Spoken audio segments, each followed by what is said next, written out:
Oh mate, it's we're pretty gutted, that's for sure.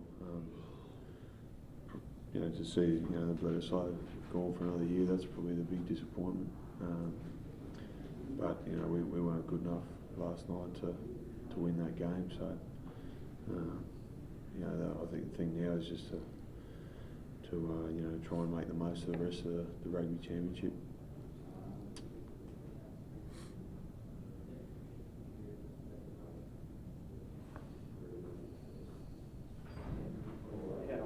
How much of a gap do you think there is, Steve, between the All Blacks and Wallabies at the moment?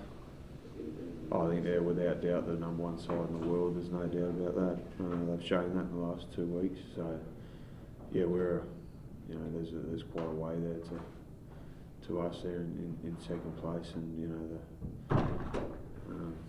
the challenge for us now is to try and maintain that spot, I guess, in the next period of time against the Box and Argentina.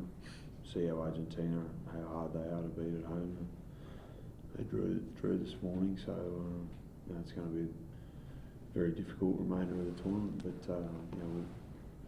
we've got to make the most of it now.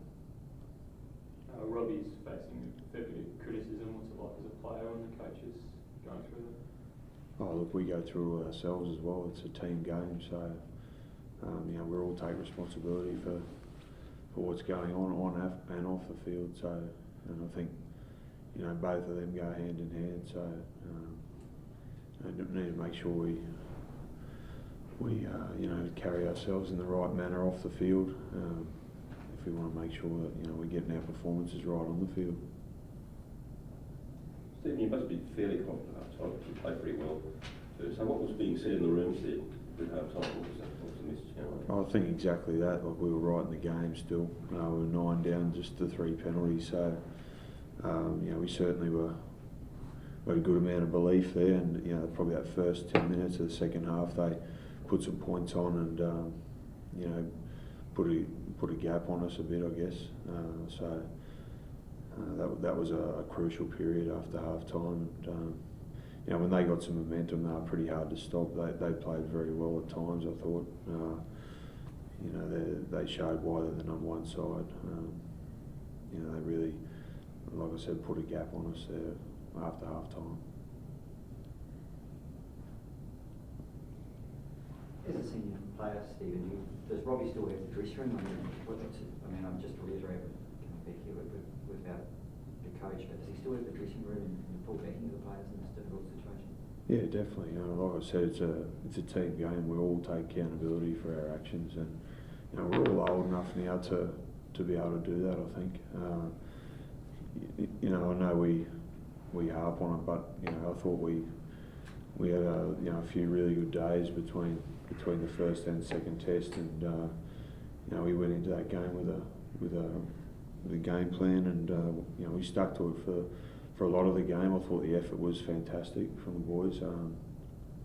We stuck in there, but we didn't have probably enough answers to combat the All Black game, and they were by far the better side.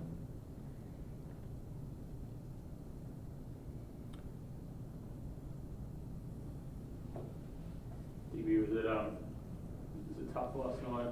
Just the way that you guys competed in the first half, but then just to see them, gradually build that momentum on you guys and you couldn't turn around. Yeah, mate. It's always hard when you're on the wing. I just never seen their forward back play as backs. Like, they got so much skills where they dominated us in every way, I guess. So we failed to deliver, and they played really well. So it's a bit frustrating. There's the main difference between the two sides, the ability of the All Blacks to offload. Seems to be something that gets them on the front foot, or they slip those balls and tackle. And is there any reason why the Wallabies can't do more of it? I don't know what's the difference, but I just know they got the forwards got some good ball skills. They play as backs where they can offload, but they can punish you by not just one-on-one, they can still offload like Sonny Bill does. So that really cut us in pieces. But you know, I'll give it up to the All Blacks. They played really well last night. Steve, do you think they might come back to the field a little bit? Sonny Bill's gone. No, I don't think so. I think Conrad Smith was missing there for those 2 games, so you assume he'll come back in there. And they're not a one-man team, that's for sure. They've got to play right across the park. Look at Israel Dag and how well he's played in the last 12 months. And I think he's been, probably their best back. Really, I think he's been outstanding. So one guy goes, another guy comes in. That's the way it is here.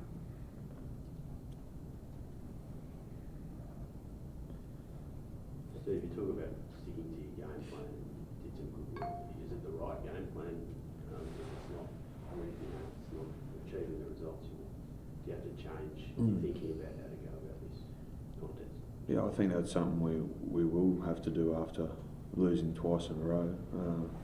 Going into the game, we obviously thought it was the right one to play, and having a game plan is one thing, but then being able to carry it out both as a team and under that kind of pressure is another thing. And we weren't able to do that for 80 minutes, and that's what it takes. You can do it for periods and a few minutes here and there, but it's 80 minutes of sticking to your guns, and that's something that they've done very well over a long period now.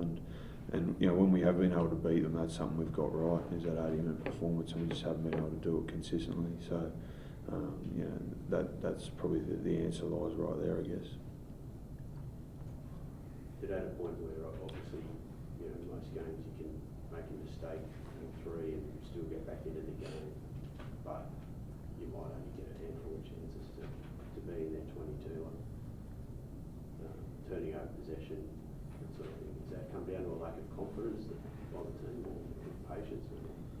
It's probably a combination of things, I suppose. We let ourselves down a number of times, but then they put us under a lot of pressure as well with the way they played and their general approach to the game is to really put the opposition under enormous pressure. So I think, like you said, that you do only get a few chances in these games, and they took theirs, we didn't take ours. So that in the end, that the scoreline reflected that. William, how did you find it when you on the field? It's basically everything Stephen said. I mean, the intensity and the physicality that they played with, and the way that they stuck to their game plan and structured and manipulated the game in a way and made us chase the scoreboard, certainly showed how much of a world-class team they are. I mean, like Stephen said, they've proven that they are the number 1 team, and now we've got to hold our spot as, I guess, the number 2 team. Digby, are they a beatable team? Pardon? Are they a beatable team? Well, they certainly are. Like we showed that last year, but we failed to deliver this year, like for the Bledisloe. But it's not over. We've still got Tri Nations, but you can't do nothing much because we lost the last 2 games. We just got to move on. So you can't dwell on this two losses. But they're a team that you can actually beat. That's what hurts us the most. And we got the team, but we just didn't deliver yesterday. So that's what it's really frustrating. So.